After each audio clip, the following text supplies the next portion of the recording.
왕왕왕왕해요. 그 조정을 잘 하셔야 돼요. 그거 요 주파수를 잘 맞추셔야 돼요.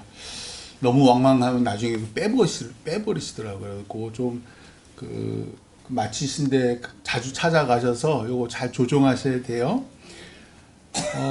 지난 화요일 새벽부터 우리가 지금 이사야를 읽고 있어요. 이사야는 우리 많이 들어봤죠. 예전에 사무엘 상하, 열왕기 상하 쭉 우리가 같이 봉독했었고요. 남왕국 유다 또는 남유다라고도 부르고요. 남왕국 유다의 선지자였어요. 아모스 선지자의 아들이었고요. 예수님 태어나시기 전, 그걸 이제 주전이라고 before Christ, BC라고도 얘기하고요. 영어로는 주전 739년에서 681년까지 약 한 60년 정도 선지자로 활동하셨고요. 이때 왕은 유다의 왕은 우시야, 또 우시야의 아들 요담, 그리고 요담의 아들 아하스, 그리고 아하스의 아들 히스기야, 이 네 명의 왕이 통치하던 때에 유다의 선지자로서 하나님의 말씀을 전했습니다. 당시는 북왕국 이스라엘이 그 주전 722년에 멸망을 해요. 그러니까 이사야 선지자 활동하고 한 약 10년도 안 돼서 이제 북이스라엘은 신흥 강대국 아시리아, 요즘에 뭐 시리아 이렇게 하잖아요. 다 그 사람들 후손이에요. 그 아수르에 의해서 멸망을 당하려고 할 고즈음부터 또 그랬고, 또 남왕국은 이제 북이스라엘은 아수르에 의해서 그 멸망에 임박했고, 남왕국 유다는 아수르로부터도 위협을 받았지만 밑에서는 원래부터 전통 강대국이죠. 이집트죠. 이집트로부터 끊임없이 무역을 위해서 뭘 위해서 이렇게 정치적 군사적으로 위협을 받았을 때였어요. 그럼에도 우시야 왕과 그 아들 요담이 통치하다 한 60년 정도 통치했어요. 이사야 선지자는 우시야 왕이 거의 죽을 때에 이제 선지자로 부름을 받았거든요. 그러니까 우시야와 그 아들 요담 때 근 한 60년 경은 아주 남왕국 유다가 다윗과 솔로몬 시대 이후로 최고로 부흥기였어요. 경제적으로나 군사적으로나 외교관에 있어서도 주변의 작은 나라들, 이방 족속들을 잘 정복하고 다스려서 조공도 받았고요. 이스라엘 통해서 물건이 애굽에서 아수르, 북이스라엘 이런 식으로 또 이쪽 지중해 건너편으로도 그래서 아주 최고의 부흥기를 누릴 때였어요. 그래서 지난 금요일 날 새벽에 우리 이사야 2장 7절에는 이렇게 나와 있어요. 이 당시에 이 남왕국 유다의 상황을요. 그 땅에는 은금이 가득하고 보화가 무한하며 그 땅에는 마필이 가득하고 병거가 무수하며 엄청 잘 살았다는 거예요. 그 당시에 여러 가지 상황이 있었겠지만 하나님께서 은혜를 내려주신 거죠. 그런데 그때 하나님께서 이사야를 선지자로 부르신 이유가 2장 8절과 9절에 곧장 드러나요. 2장 8절 9절 한번 보시면요. 그 땅에는 은금도 가득하고 보화도 무한하고 마필도 가득하고 병거도 무수해서 경제적으로 군사적으로 엄청 잘 나갔는데 8절에 보시고 2장 8절과 9절에 이렇게도 나와 있어요.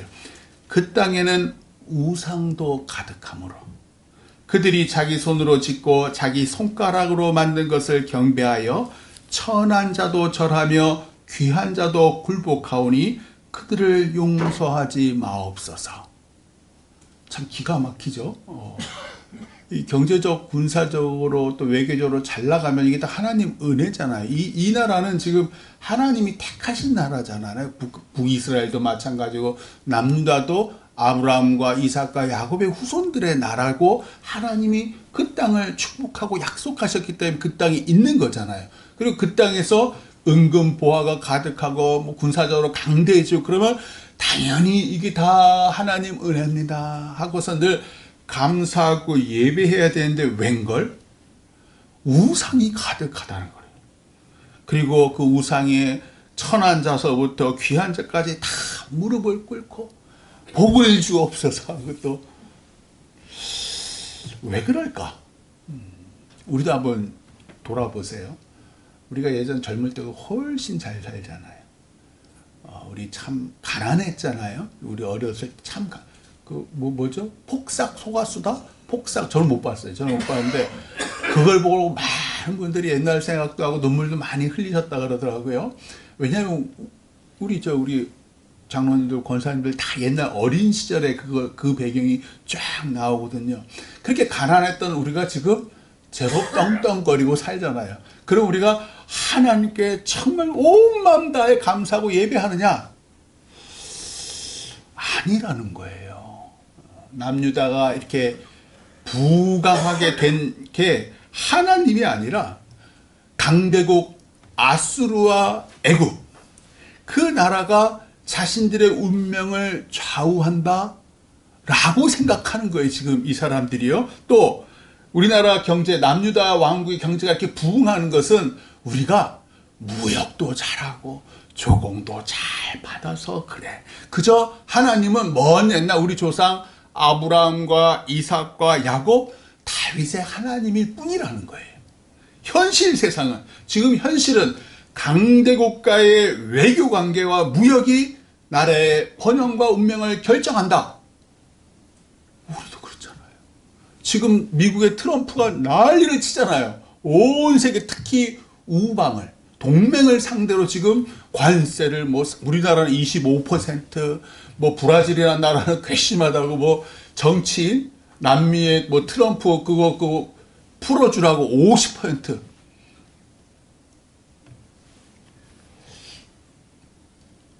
우리도 하나님을 믿지만 우리의 현실 세상에서 우리는 늘 생각해요. 우리 미군이 남한 땅, 대한민국 땅에 철수하는 미군이 철수를 하면 금방 전쟁이 일어나는 거 아니야? 금방 북한이 우리를 점령하는 거 아니야? 그래가지고 막 성조기 들고 막 나가시는 분들 있잖아요. 그 성조기 우상숭배입니다. 미국이 우리나라를 지켜줍니까? 아닙니다. 미국은 철저히 자기 이익에 급급한 나라예요. 지금 보세요. 미국은 철저히 자기 이익에, 우리나라도 마찬가지. 모든 나라는 자기 이해관계에 따라서 외교관계, 국제관계, 경제관계가 다 있는 거예요. 우리나라를 지켜주시는 분은 하나님이에요. 하나님께서 우리 주변 나라를 보세요. 북한 말할 것도 없고요. 중국, 러시아, 일본. 하나님을 제대로 믿는 나라가 없어요. 우리 대한민국만 유일하게 하나님 열심히 잘 믿는 나라예요.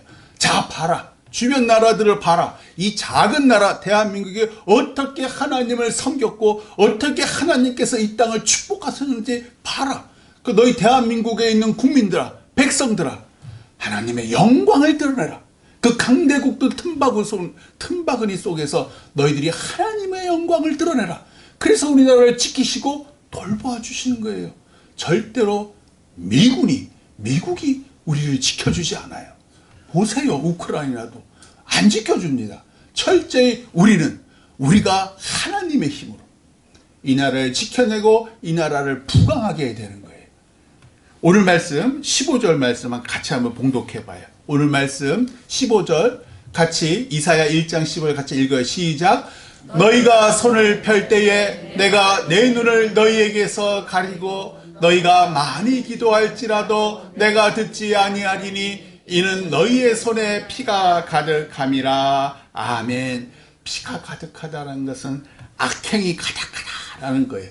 도대체 남유다가 어떤 악행을 저질렀는지 그 악행에 대해서 오늘 말씀 1장, 오늘 말씀 전이군요. 1장 2절과 4절 한번 보세요.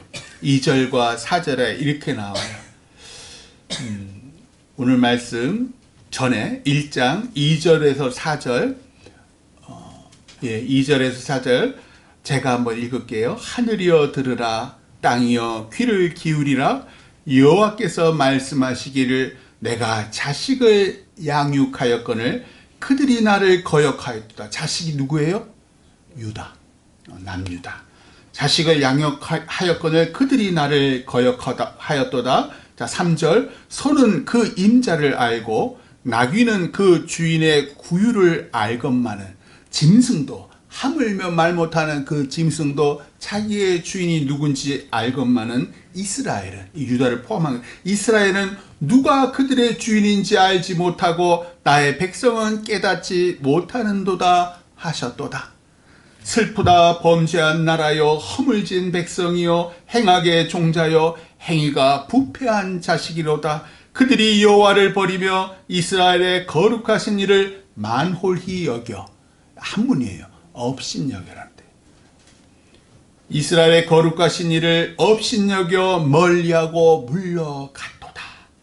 이게 유다의 손에 피가 가득하다, 악행이 가득하다 라고 말씀하신 이유예요. 유다를 하나님께서는 이렇게 표현해요. 범죄한 나라요, 허물진 백성이다. 왜냐하면 왕과 백성들이 하나님을 버리고 업신여기고 멀리하기 때문이에요.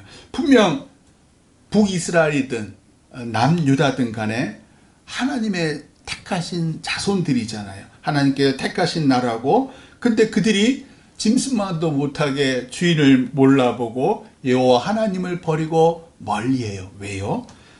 하나님이 뭘 하시는지 보이지 않으니까.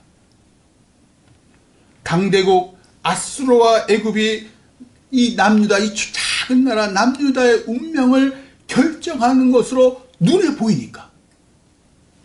보이지 않는 하나님의 손이 아니라 물건이 오고 가는, 재물이 오고 가는 무역과 조공이 나라의 경제를 좌우하는 거 눈에 보이니까. 그래서 하나님을 업신여겨요. 하나님은 그저 하늘에나 계신 분, 현실에는 없는 분, 마음에나 계신 분. 그렇다고 남유다가 예배를 드리지 않은 게 아니에요. 하나님을 섬기는 나라예요. 유다 왕에서부터 천한 백성에 이르기까지 율법에 따라서, 모세의 율법에 따라서 소나 양과 염소를 잡아 하나님께 드리고 예배를 해요. 그래서 하나님은 13절에서 이렇게 말씀하세요.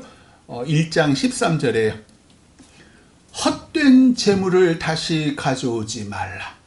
분향은 내가 가증히 여기는 바요. 월삭은 매달 첫째 날이에요. 월삭과 안식일과 대회, 집회로 모이는 것도 그러하니 성회와 아울러 악을 행하는 거룩한 모임, 하나님을 예배하는 그 거룩한 모임과 아울러 악을 행하는 것을 내가 견디지 못하겠노라. 유다 사람들이 하나님을 예배하는 걸 역겨워하신다는 거예요. 실제로는 강대국의 눈치를 살피고 실제로는 재물을 준다는 우상을 섬기면서도 겉으론 안식일마다 예배하고 하나님께 기도하는 그 유다의 왕과 백성들을 역겨워하신다. 그래서 오늘 말씀 15절 이렇게 말씀하는 거예요. 너희가 손을 펼 때에, 너희가 나에게 손을 펴 기도할 때 내가 내 눈을 너희에게서 가리고 너희가 많이 기도할지라도 내가 듣지 아니하니 이는 너희의 손에 피가 가득함이라. 너희가 실제로 너희 손에는 뭐예요? 군사력을 믿고 외교관계를 믿고 오고 가는 그 조공과 무역관계를 더 믿으니까. 그래서 내가 너희가 그 형식적으로 겉으로만 그 드리는 예배와 기도에 내가 듣지 않고 보지 아니하리라. 16절 17절 오늘 말씀 이사야 1장 16, 17절 같이 한번 읽어봐요. 시작. 너희는 스스로 씻으며 스스로 깨끗하게 하여 내 목전에서 너희 악한 행실을 버리며 행악을 그치고 선행을 배우며 정의를 구하며 학대받는 자를 도와주며 고아를 위하여 신원하며 과부를 위하여 변호하라 하셨느니라. 아멘. 우리 이렇게 못 삽니다. 단언코 이렇게 못 삽니다. 우리는 스스로 영육간에 깨끗하게 하지도 못하고요. 악한 행실 버리지 못합니다. 정의를 구하지도 못하고요. 학대받는 사람 돕지도 못하고요. 고아의 억울함? 이건 손가락질이나 하지 걔가 왜 고아가 됐는지 불쌍히 여기고 그의 억울함을 풀어주는 일을 안 합니다. 과부를 위해 변호해요? 돈이 안 돼요. 돈도 되지 않고 소중한 4시간. 4시간이 얼마나 소중합니까?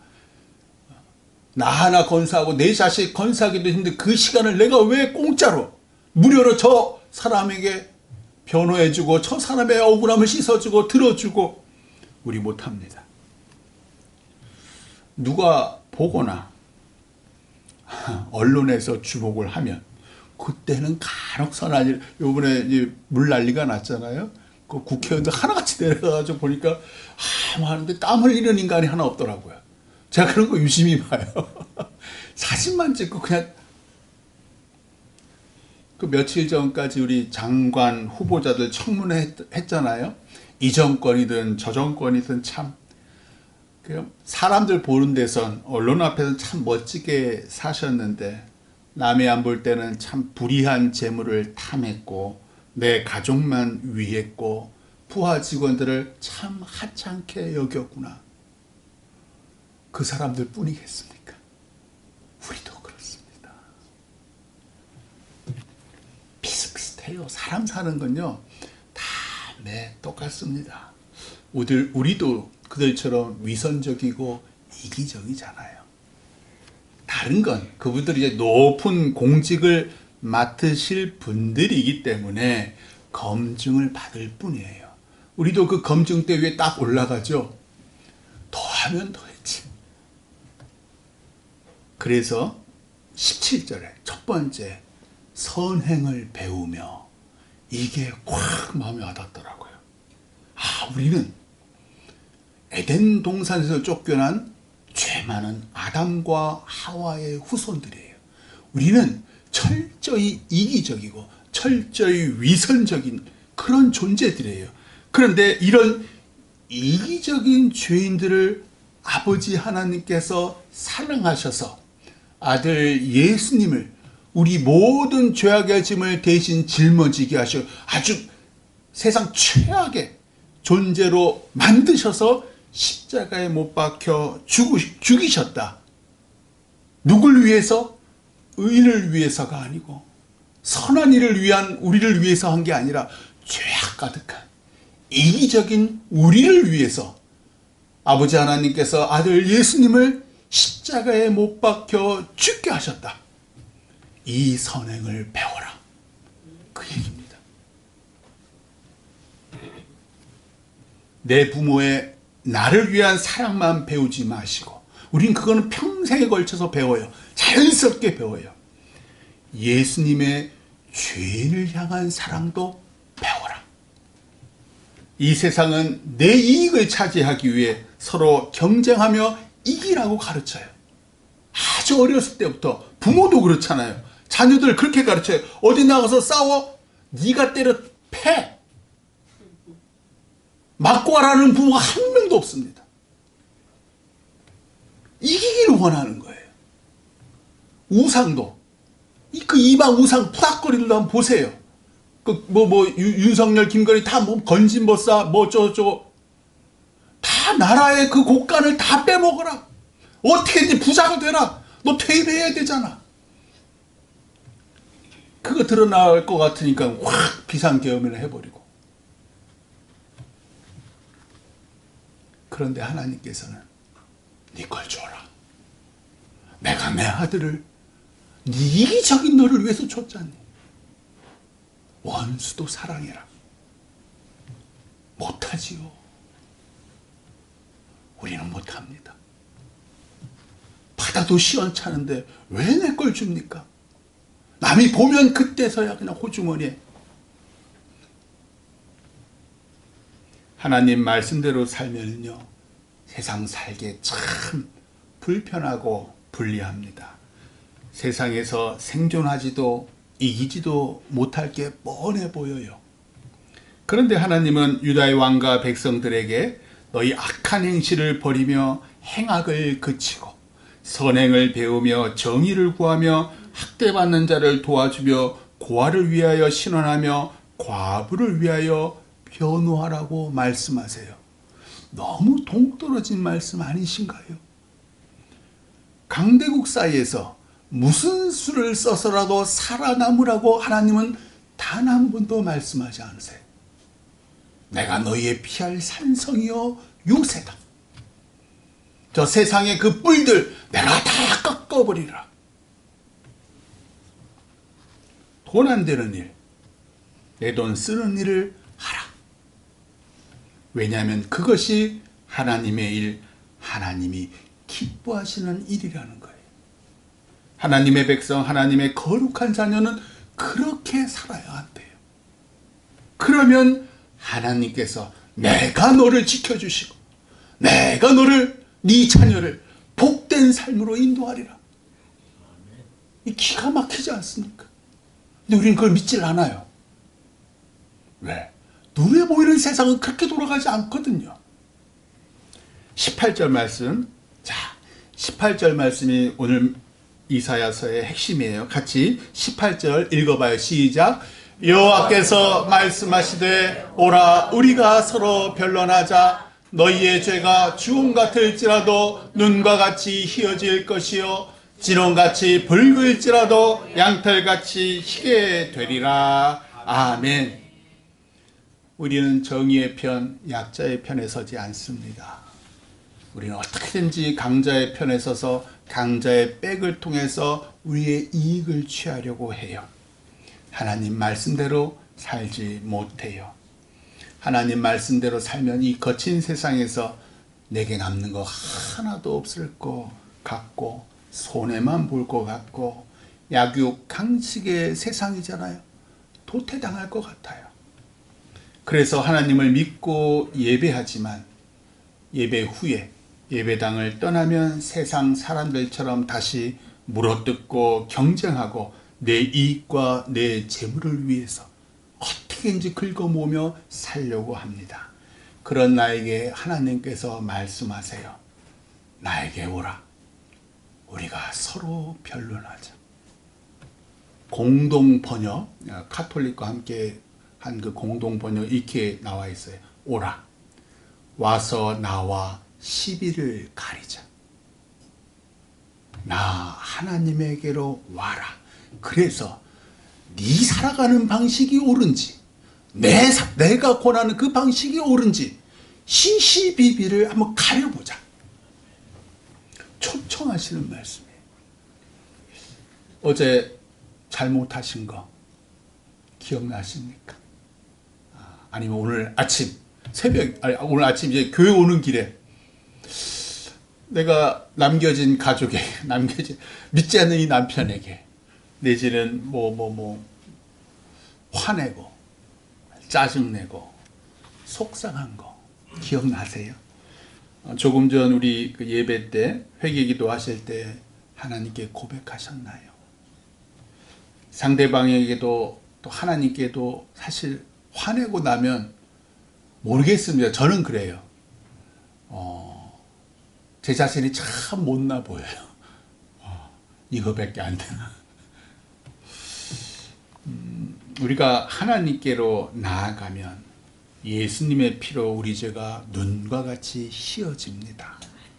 우리가 하나님께로 나아가면 내가 성낸 것, 화낸 것, 짜증낸 것이 옳은지 그른지 하나님께서 밝히 알게 하셔요.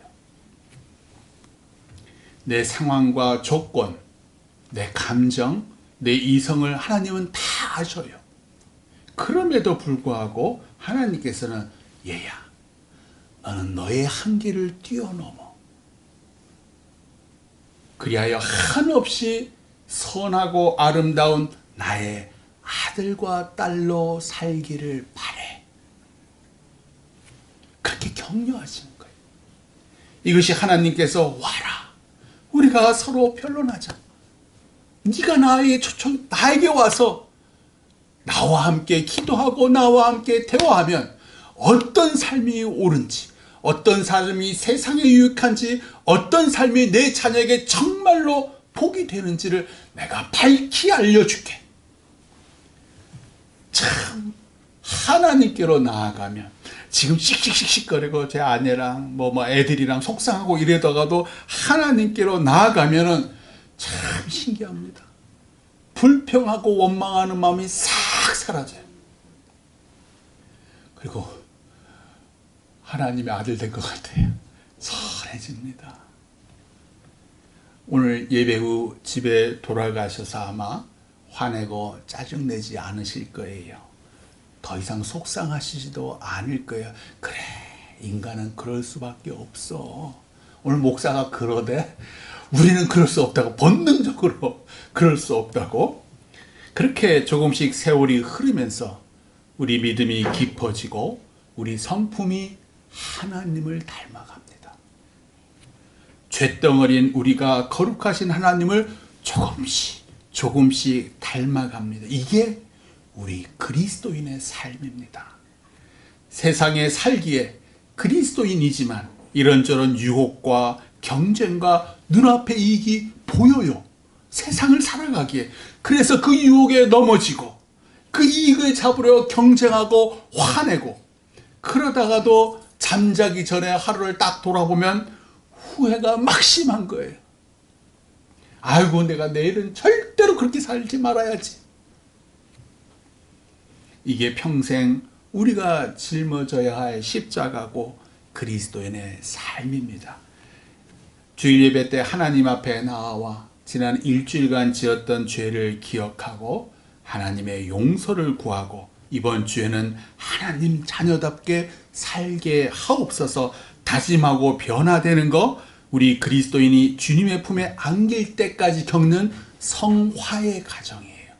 거룩하게 되어가는 그 과정 중에 우리가 있는 거예요. 그래서 사도 바울이 에베소서 4장 11절로 14절로 한번 같이 한번 읽어봐요. 신약성경 에베소서 4장 11절로 14절, 신약성경 313쪽에 있네요. 신약성경 313쪽 에베소서 4장 11절로 14절까지의 말씀. 이게 하나님께서 왜 나 같은 죄 많은 것을 구원하셨는지 그 목적을 말씀하는 거예요. 에베소서 4장 11절로 14절 우리 같이 함께 읽어봐요. 4장 11절로 14절 시작. 그가 어떤 사람은 사도로, 어떤 사람은 선지자로, 어떤 사람은 복음 전하는 자로, 어떤 사람은 목사와 교사로 삼으셨으니 이는 성도를 온전하게 하여 봉사의 일을 하게 하며 그리스도의 몸을 세우려 하심이라.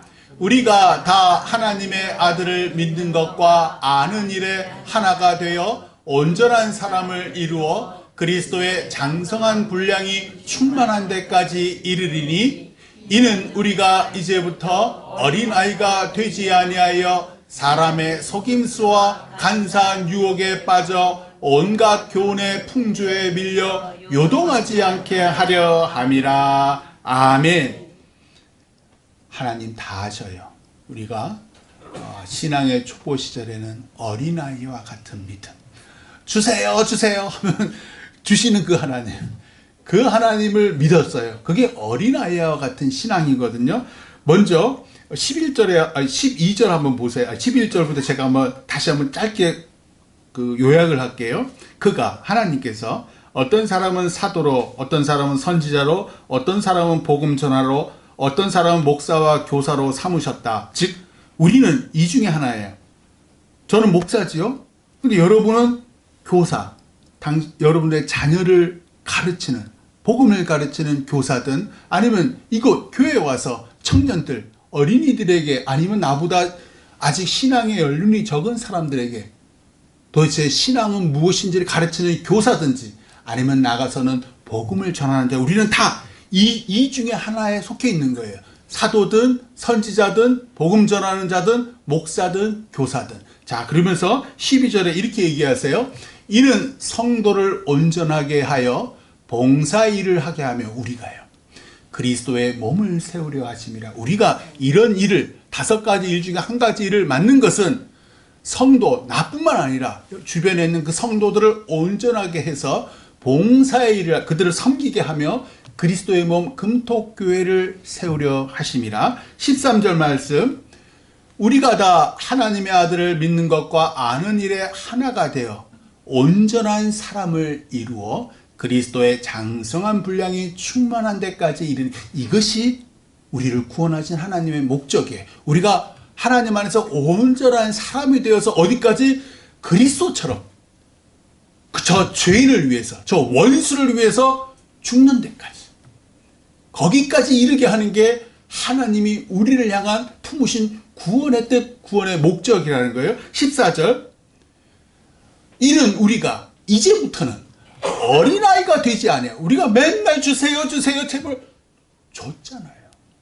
지금까지 건강하게 하셨고, 지금까지 재물 주셨고, 자녀들 지금까지 집 밖으로 다 차서 하잖아요. 더 이상 그런 어린아이의 믿음을 갖지 않게 하여, 그 어린아이들은 어떻게 했냐면 사람의 속임수와 간사한 유혹에 빠져, 아까 말씀드렸잖아요. 강대국이 우리나라의 운명을 결정하는 것 같아요. 그러니까 막 선조기 들고 막 불쌍해요. 하나님께서 하시는 일인데, 그런 사람 또 재물을 준다면 귀가 왜 이렇게 얇은지, 하나님이 우리를 복 주실 때 사람의 속임수와 간사한 유혹에 빠지는 건 어린아이의 신앙을 가졌을 때예요. 그때는 온갖 교훈, 세상의 교훈의 풍조에 밀려 우리가 요동했어요. 더 이상 요동하지 말고 온전한 사람이 되어서 예수처럼 그리스도의 장성한 분량에 이르는 온전한 믿음의 사람이 되는 것. 그래 너도 예수처럼 저 죄인을 위해서 손해보고 양보하고 심지어 죽기까지 하는 것. 그때 하나님의 영광이 세상 가득히 드러나고 대한민국의 영광이 주변에 제대로 믿지 않은 그 나라들의 영향을 미칠 거야. 이것이 나를 구원하시고 대한민국을 구원하신 하나님의 목적이다. 오늘 말씀 19절 20절 같이 읽어봐요. 오늘 말씀 이사야 1장 19절로 20절까지의 말씀. 죄송해요, 왔다 갔다 하게 해서. 이사야 1장 19절 20절 말씀 같이 읽어요. 시작. 너희가 즐겨 순종하면 땅의 아름다운 소산을 먹을 것이요 너희가 거절하여 배반하면 칼에 삼켜지리라. 여호와의 입의 말씀이니라. 아멘. 너희가 즐겨 순종하면, 뭘 즐겨 순종해요? 하나님의 초청의 말씀. 오라 우리가 서로 변론하자. 그 말씀을 즐겨서 주일마다, 아니 저녁 잠자기 전마다, 주님 제가 오늘 이렇게 하루 동안 이런 죄를 졌네요. 이런 말에 실수를 했네요. 이렇게 사람을 아프게 했네요. 내일은 그리하지 않게 하옵소서. 하나님께 나아가야 돼요. 그래야지 그 마음이 생기지, 계속 꽁 하고 있으면 절대로 그 마음이 안 생겨요. 하나님께 나아가라. 오라 우리가 서로 변론하자. 이 말씀을 즐겨 순종하면 땅에 아름다운 소산을 먹을 것이나 이 말씀을 거절하여 배반하면 그저 눈에 보이는 상황과 조건에 휘둘려 하나님을 멀리하고 떠나면 네가 칼에 망하리라. 하나님께서 말씀하셨다. 따라서 즐겨 하나님께 나아가 묻고 기도하세요. 하나님과 시시비비를 가리세요. 주님, 이 길이 맞습니까? 이 길이 맞습니까? 아니면 다른 길이 있으십니까? 그리하여 하늘과 땅의 아름다운 소산 받으시기를 주님의 이름으로 축원합니다. 기도하겠습니다.